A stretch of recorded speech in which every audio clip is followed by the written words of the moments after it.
जय भारत जय संविधान। आज मैं बैठा हूँ एक शख्सियत के साथ जिनका नाम है RL कैन। कैन साहब एक ऐसी हस्ती हैं, एक जाना पहचाना नाम है। उनका परिचय मैं दूं ये उनके लिए और मेरे लिए भी अच्छा नहीं रहेगा, तो आइए आज मुद्दे पर बात करते हैं। कैन साहब, सबसे पहले आपका स्वागत है मेरे YouTube चैनल uday.org में। जय भीम। मैं आपका स्वागत करता हूं। और आप एक कॉन्स्टिट्यूशन एक्सपर्ट माने जाते हैं और आपने उस पर काम भी किया है और कई चीजों को आपने संविधान में ठीक कराया है जो प्रकाशित होती हैं लोकसभा के माध्यम से। तो अभी आप लेटेस्ट जो पार्लियामेंट बनी है उसमें आपने विजिट किया और वहां पर क्या क्या कमियां पाई गई या वहां पर क्या अच्छाइयां थी, मैं आपसे ये जानना चाहूँ क्योंकि आपने वहां पर विजिट किया है। वर्तमान संसद जो बनाई गई है ये सरकारी खर्च पर बनाई गई है और इस के निर्माण में जो पैसा खर्च हुआ है ये लोगों की मेहनत का पैसा है, पसीने की कमाई को इस तरीके से बहाया गया है। ना केवल इसमें पैसे की बर्बादी हुई है, ये केवल मात्र वर्तमान सरकार ने अपने नाम की नेम प्लेट लगवाने के लिए, अगर मैं खुलकर कहूं तो इसमें कोई आपत्ति नहीं होगी कि देश के प्रधानमंत्री ने जल्दी में अपने नाम की नेम प्लेट लगवाने के लिए वहाँ सरकारी धन का दुरुपयोग करते हुए वहाँ इतना किया है। एक ही सेंटेंस में कह सकता हूँ मैं, इस संसद को बनाने में सरकारी धन का दुरुपयोग हुआ है, नंबर एक। नंबर दो, संसद के अंदर संसद की प्रणाली कैसे और किस तरीके से आई और आज हम 70 साल पूरे कर चुके हैं और हम लोकतंत्र को बचाने के लिए कटिबद्ध हैं, परंतु इस वर्तमान संसद के अंदर हिंदू धर्म को हिंदुत्व के रूप में स्थापित कर दिया गया है और बाबा साहब अम्बेडकर की जो छवि है या जो ओरिजिनल फोटोग्राफ है उनके साथ में छेड़छाड़ की गई है। उनके असली फोटोग्राफ को नहीं छापा गया है, काल्पनिक फोटो को छापा गया है। काल्पनिक फोटो तब छपते हैं जब मूल फोटोग्राफ या मूल संस्कृति या साहित्य अवेलेबल ना हो, तब कल्पना का सहारा लिया जाता है। आज बाबा साहब की पीढ़ी के समय का, बाबा साहब के समकालीन लोगों की पीढ़ी का मैं एक ऐसा मैं जीता हुआ जागता उदाहरण हूँ कि उसमें बहुत सारी गलतियां हुई हैं। एक फोटोग्राफ ऐसा लगा है जिसमें डॉक्टर अम्बेडकर, बाबा साहब अम्बेडकर संविधान पिता होते हुए राजेंद्र प्रसाद से 26 नवंबर 1949 को हाथ मिला रहे हैं डाइस पर जाकर। वो फोटो असली ना छापकर काल्पनिक छापा गया। इसमें मुझे घोर आपत्ति है, क्योंकि जब जो चीज पब्लिक डोमेन में अवेलेबल है, असली फोटो है, मार्केट में है, लोगों के घरों में है, साहित्य में है, किताबों में छपा हुआ है, इवन लोकसभा की जो लाइब्रेरी है उसके रिकॉर्ड में है, फिर कल्पना का सहारा क्यों लिया गया? चलो वहां अंदर तो कल्पना का सहारा लिया गया और वो काल्पनिक फोटो छापा गया नेहरू के डॉक्टर राजेंद्र प्रसाद के साथ हाथ मिलाते हुए। उसमें पटेल साहब भी खड़े हैं, प्रधानमंत्री तत्कालीन जो कलाम खड़े हैं और एक पार्लियामेंट अनेक्सी की एक एक्सटेंशन बिल्डिंग बनाई गई है, वहां भी इसी प्रकार का एक फोटो बनाया गया जिसमें बाबा साहब की आकृति बिल्कुल मेल नहीं खाती। ये एक बहुत बड़ा दुरुपयोग है। पैसे की बर्बादी तो है ही, लेकिन बाबा साहब की छवि को विकृत किया जा रहा है। मुझे इस पर घोर आपत्ति है। जब साहित्य अवेलेबल है, रिकॉर्ड अवेलेबल है और फोटो अवेलेबल है असली, तब उस कल्पना का सहारा लेकर बाबा साहब की छवि को धूमिल के मुझे घोर आपत्ति है।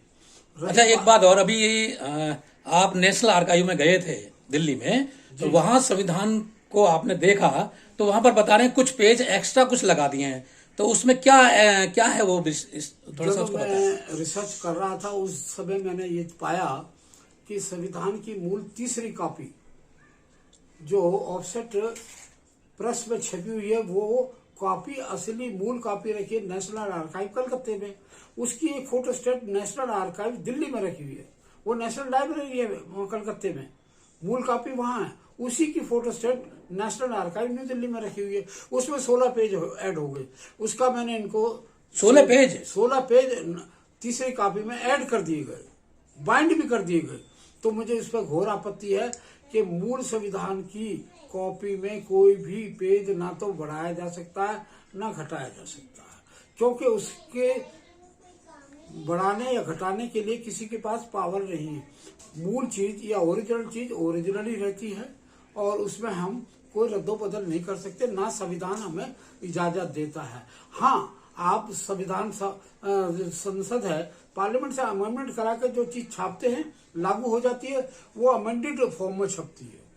तो यहाँ ये इन्होंने बहुत बड़ी गलती करी कि 16 पेज उसमें ऐड कर दिए गए। अच्छा, अभी 26 नवंबर संविधान दिवस आने वाला है और ये जो चीजें आप बता रहे हैं उसमें ये इलीगल तरीके से ऐड किया गया है, तो क्या एक्शन आप उसमें लेने जा रहे हैं कि पब्लिक को क्या संदेश देना चाहते हैं? मैं संविधान दिवस के ऊपर अपने साथियों को लेकर संसद मार्ग स्थित पार्लियामेंट स्ट्रीट के ऊपर जो थाना है, मैं वहां अपनी FIR दर्ज कराने जाऊंगा और उनके सब चीजों को लेकर ओरिजिनल कॉपी संविधान की जो कैलीग्राफ कॉपी है उसे लेके जाऊंगा और जो ऐड कर दिए पेज उनको सर्टिफाइड कॉपी जो मैंने नेशनल आर्काइव से लिए उनको लेकर मैं SHO पार्लियामेंट स्ट्रीट के पास जाऊंगा, क्योंकि कॉज ऑफ एक्शन दिल्ली में अराइज हुआ है।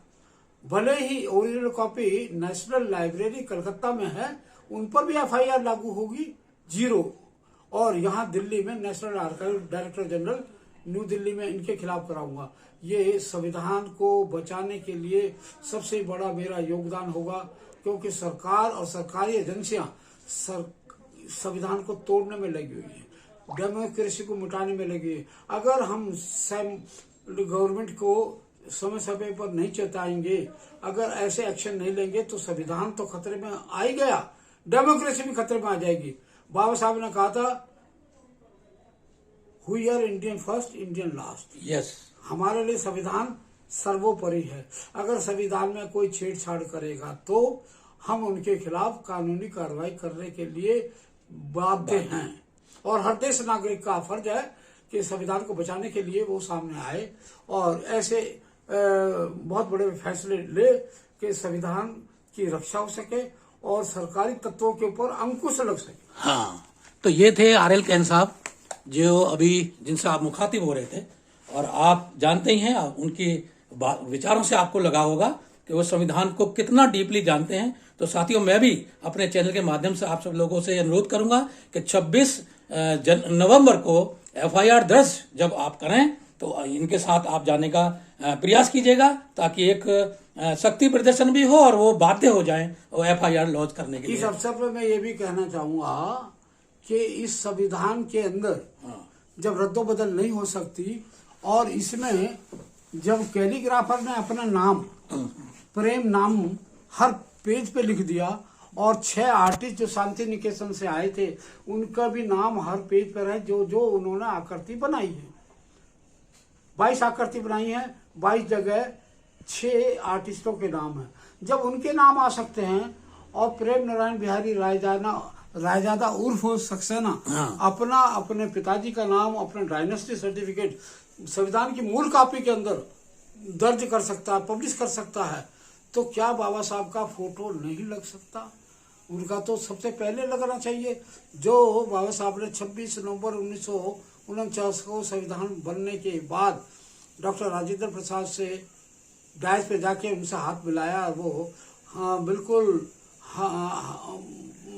मुद्रा में है, हंसने की मुद्रा में है, वो फोटो जो है वो छपना चाहिए और वो सरकार का दायित्व बनता है कि अपने आप छापे।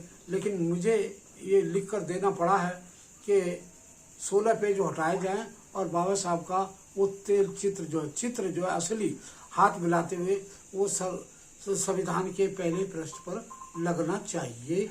क्योंकि जब प्रेम नारायण बिहारी रायजादा अपने पिताजी और डायनेस्टी का सर्टिफिकेट रिकॉर्ड कर सकता है और हर पेज पर अपना निकनेम दर्ज कर सकता है और 22 जगह आर्टिस्टों ने अपना नाम लिखा है, तो बाबा साहब का तो औचित्य तो बनता है उनका फोटो लगाए जाने का। ये एक मैं पैरोकार हूँ बाबा साहब का, इसलिए मैं कह रहा हूँ उनको लगाया जाना अति आवश्यक है। धन्यवाद कैन साहब, आपने जो ये विचार प्रकट किए और नई नई जानकारियों से आपने हमको अवगत कराया। तो संविधान दिवस की पुनः आपको बहुत बहुत बधाइयाँ और शुभकामनाएं। जय भारत, जय संविधान।